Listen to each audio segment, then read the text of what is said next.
So one property Yeah.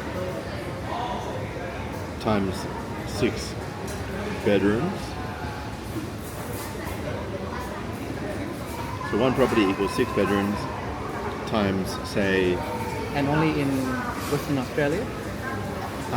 so Or there's anywhere around in Australia? so there's a few places where these particular residences are more favourable to councils, and especially in areas where they've got lots of young professionals or professionals where they're wanting to provide housing for single people. Yeah.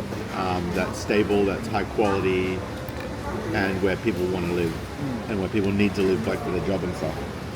So say 6 bedrooms and an average of 410 per week after indexing over 10 years. Yeah.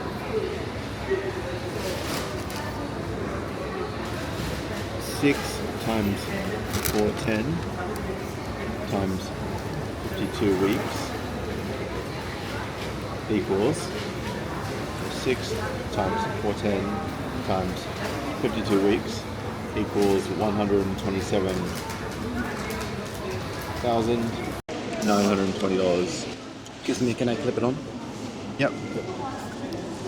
So if you got one property with 6 bedrooms, average of 410 a week, after indexes for CPI over 10 years, for example, 6 times 410 is pretty conservative after 10 years. So 6 times 410 a week for 52 weeks of the year, that's $127,920. So even if you had, say, 10 of those, times 10 properties equals, May I interrupt? yes, But you know, tenant will not always stay, and always going to be some vacancy, and yeah. Yep. That's what I. you're 100% correct. I agree with you. The thing is, let's say, for example, if you are living in an area where property is in high demand, is a hot commodity, and you might be able to get like a 1-bedroom apartment for like $550, $600 a week. That is possible. I heard of that, like in Sydney, Melbourne, or Right? Yeah. So you're saying that's possible, yeah. but they're hard to find. For something that's good quality, that's not run down, that's not shitty, you know? So would you rather live in a crappy rundown apartment for $600 a week, or in a self-contained apartment within a house?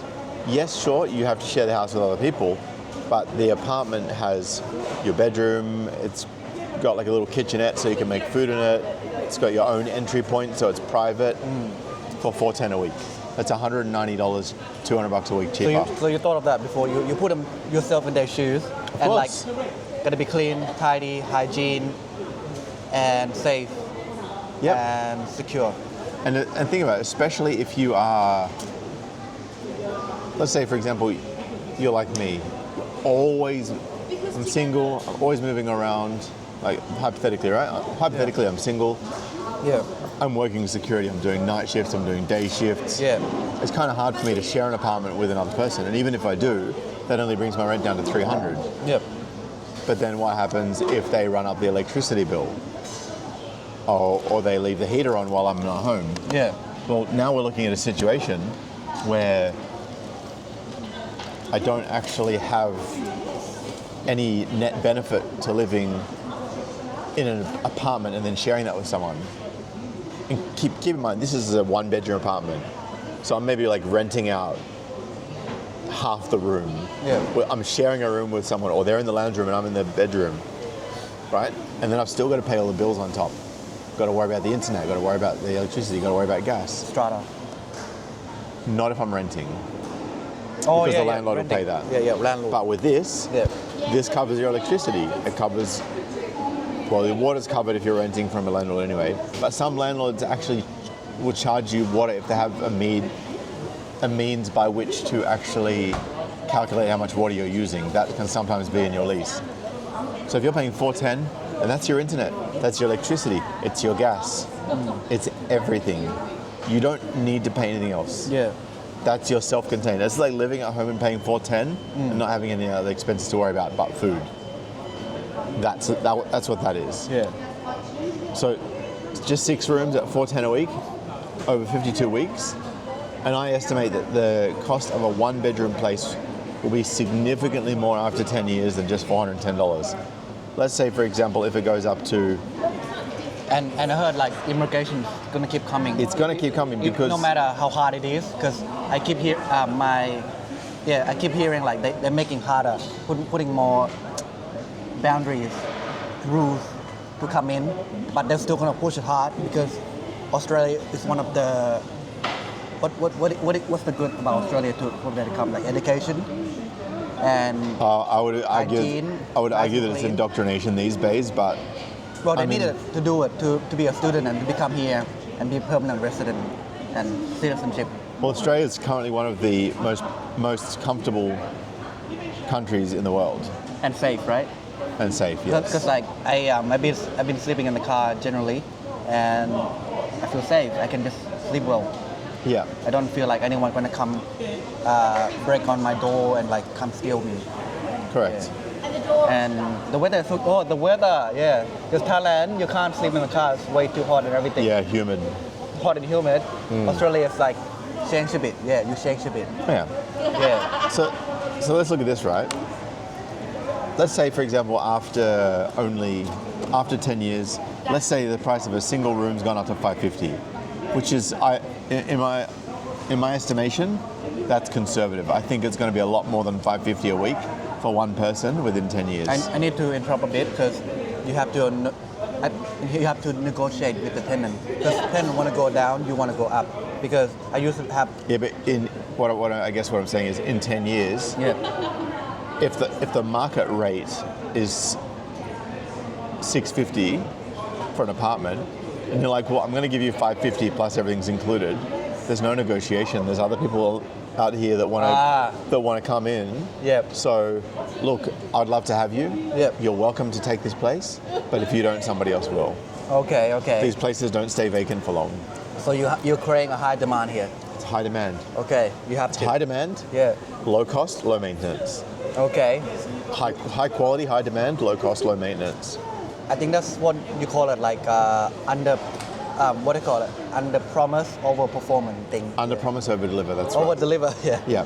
And look, you could probably, the more you inch the price up, the more you make, but also the more you start to have turnover of people because they'll find something maybe a little bit cheaper, or they're like, Yeah.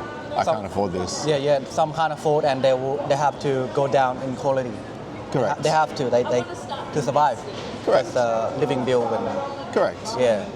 So, let's say 6 micro apartments within the one property at $550 a week. Over 52 weeks, that's $171,600 per year. If you have 10 properties, that's 1.716 million a year. Before tax. Before tax, that's right. You think that they're like almost 50% tax? I think the government like, oh, Scott is making money. Come on, give it to me, baby.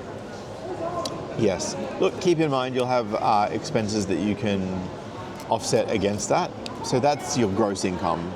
You're also going to have some outgoings in relation to the upkeep of those properties. Not a huge amount relative to what you're making from them, but still, I mean, even if you're taking home making 1.7 gross, let's say, for example, your taxable income is 1.3, you're still way ahead of most people. Even if it costs $10,000 a year to maintain the properties, right? $41,000 a year each. Tax deductible. They're all tax deductible. Yeah. So if you spent, say, $41,600 a year on each property, which I think is probably more than you would need to, times 10, that's $416,000, which brings that 1.716 million or 1,716,000 down to 1,300,000. That's okay. It's still amazing. Yes. You know what I mean? Yeah, and you can travel around the world and everything. Correct. And because you are, I think, for my life, you're very skilled at managing money. Yeah. So Yeah, I mean, look, I'm not perfect, Yeah. but you're living below your mean, right? Oh, and that's good enough. at the moment I am, yes. Yeah. There was a stage, particularly shortly after my son was born, where we were living way outside of our means, and that wasn't on my part. Gotta discipline someone around you, man. I gotta be honest. As Yeah. a friend, anyone around you that are not disciplined financially, in health, dating, in relationship, it's either, hey, you gotta change, or I change you. Yeah. Gotta be brutal, man, brutal. So I mean, now when I say it wasn't really on my part, Yeah. I guess maybe I would have still been living outside of my means slightly by necessity, but there were a lot of things that my partner wanted to get for the new baby that Oh, we okay. maybe didn't need to spend as much money on. So she like wanted a nice set of dresser drawers when we could have got something cheaper from IKEA. You know, wanted a nicer bed. We could have got. Do you know what I mean? So there was a lot of things we could have got cheaper. We could have got a less expensive version of. So she's But making the decision, even though you should have. Well, it's not so much that she's making decisions for me. It's that she wants things for our child that I don't think we need, but she wants them. So But you know that's indirectly affecting you too, because together. look, it is. But the thing is, we so often get caught up in trying to win and get ahead and be the person who holds the righteous position in the moment, that we often forget about what things look like over a longer time span. You know, there are businesses that I've worked for where they've changed things and I've gone, man, this is stupid. They're going to run themselves into the ground. But then I later find out that this is part of a bigger play Long term. that I don't know all the details of. And so it's up to me to actually look at what my bigger play is. Because now I'm the company, I'm the franchise. And this is my family, this is my legacy. I have to go, okay, I'm not going to argue with you over this. We're going to buy this once. We'll recover from this. Yeah.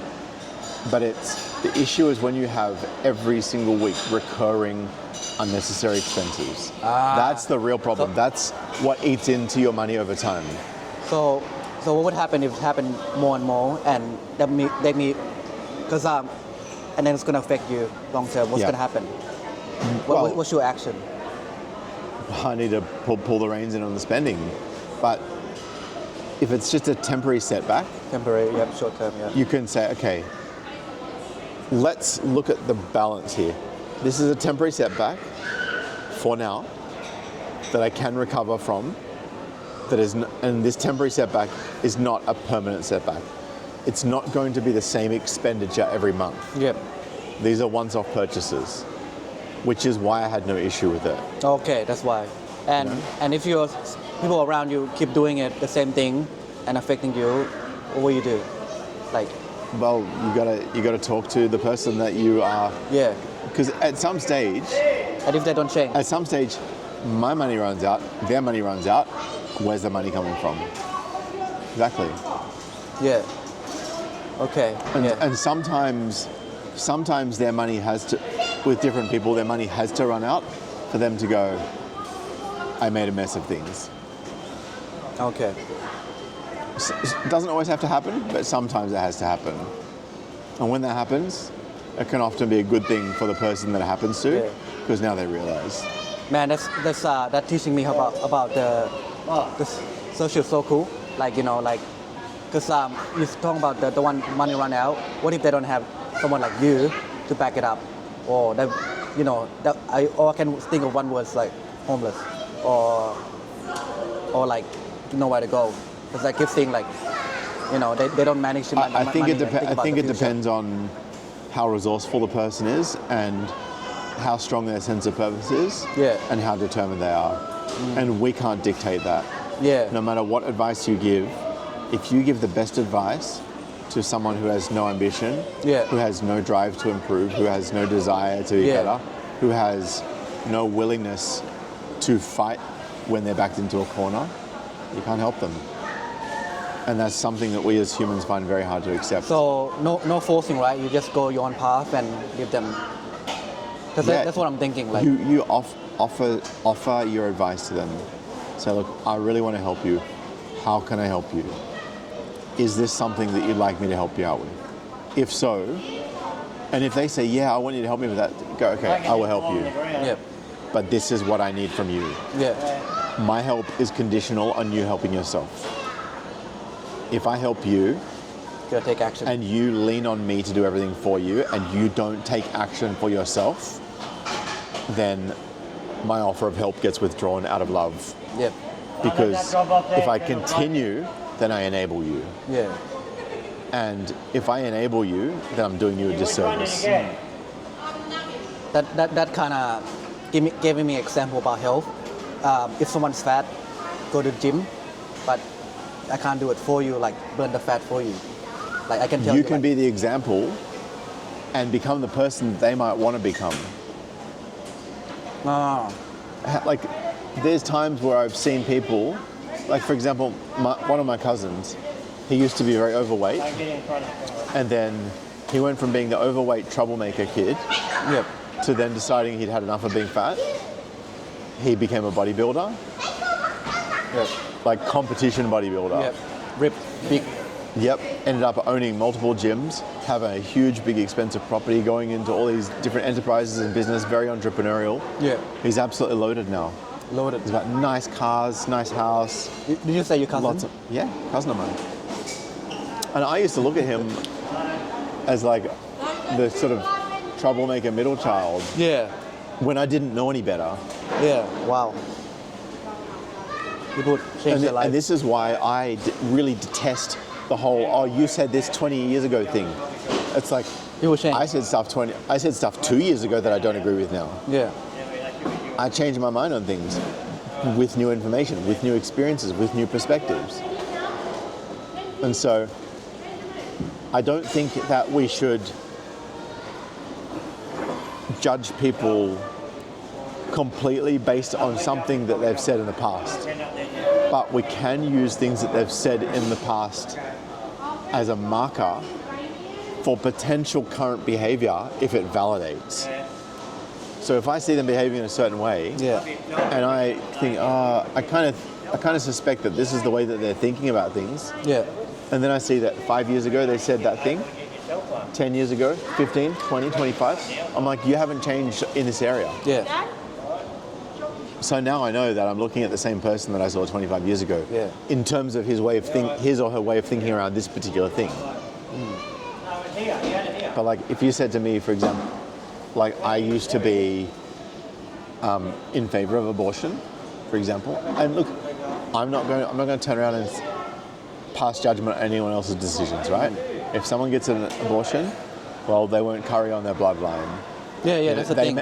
They may regret it. Yeah. They may regret. There's a numerous number of different things that may occur as a result of them making that choice.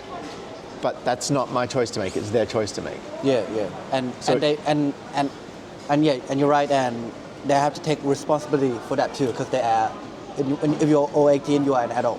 And I'm not going to hate them or be angry at them for doing something that I personally disagree with. I think because I remember your technique is like why you do it, and like that, like you go for the reasonable logic. I mean, approach. even if they do it for a reason that I think is totally insane, Yeah, right?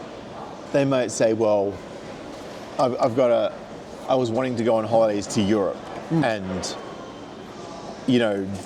try this exotic alcohol. I'm like, that sounds like a really stupid reason to terminate a human life that is currently growing, that is going to become a fully fledged autonomous human being just like you. yeah, That doesn't seem to me to be a good reason. But if that's your decision, that's your decision.